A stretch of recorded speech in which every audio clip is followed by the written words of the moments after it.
أعوذ بالله من الشيطان الرجيم بسم الله الرحمن الرحيم الحمد والثناء لله رب العالمين وصلى الله على سيدنا محمد وآله الطاهرين اللهم صل على محمد وآل محمد واللعنة الدائمة على أعدائهم أجمعين من الآن إلى قيام يوم الدين. Assalamu alaikum, all dear brothers and sisters in Islam and all dear listeners. On the day of Ashura, the battle took place between Umar Sa'd's army and Imam Hussein's companions. The Kufan army had surrounded Imam Hussein and his companions. The number of Imam Hussein's companions was so small that if one or two of them were martyred, it would be quite obvious. But the number of Umar Sa'd's troops was so large that it was not at all clear how many of them were killed. At first, the fighting was man to man. Imam Hussein's companions fought bravely and killed a large number of the Kufans. At this time, Umar ibn al-Hajjaj shouted at the Kufans, "You fools! Do you know who you are fighting? These are the warriors of this land and the brave people who welcome death. Let none of you go war with them anymore." After that, the group attack of Umar Sa'd's army on Imam Hussein's companions began. By noon, a number of Imam Hussein's companions had been martyred in the group attacks of the Kufans.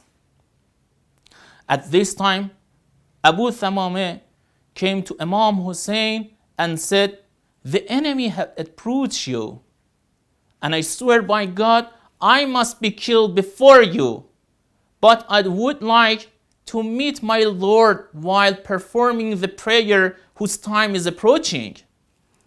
Imam Hussein raised his head to the sky and said, "ذكرت الصلاة جعلك الله من المصلين الذاكرين." You reminded us of the prayer. May God make you one of the worshippers and reminders. Then the Imam said, "Ask them to leave us to pray." But Hussein ibn Tamim, who was one of the commanders of Umar Sa'd's army, rejected this request of the Imam and attacked the Imam's army. But Habib ibn Mazahir stopped them.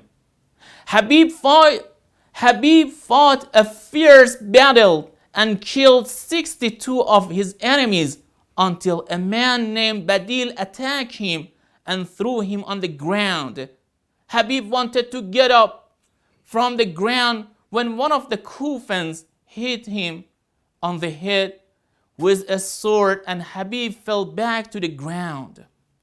And another Kufan got off his horse and cut off Habib's head.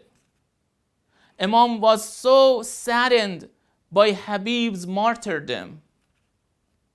During the noon prayer, Zuhair ibn Qi and Sa'id ibn Abdullah, along with half of the companions, stood in front of the Imam and the worshippers. Then the Imam prayed with the other half of his companions. While he and his companions were praying, enemy arrows were fired at them. Sa'id ibn Abdullah came forward and placed himself in front of the arrows. And by the end of the prayers, so many arrows had hit him that he fell to the ground. Imam Hussein came over his head and said to him, "May God have mercy on you and curse your killer." Such loyal companions of Imam Hussein defended the Imam until the last drop of their blood and did not allow the slightest harm to the Imam and the son of the Messenger of God while they were still alive. This is why the Imam described these men as the most loyal companions. May Allah make us true lovers and followers of the Messenger of God and his holy Ahlul Bayt. Amen. وصلى الله على سيدنا محمد وآله الطاهرين. اللهم صل على محمد وآل محمد.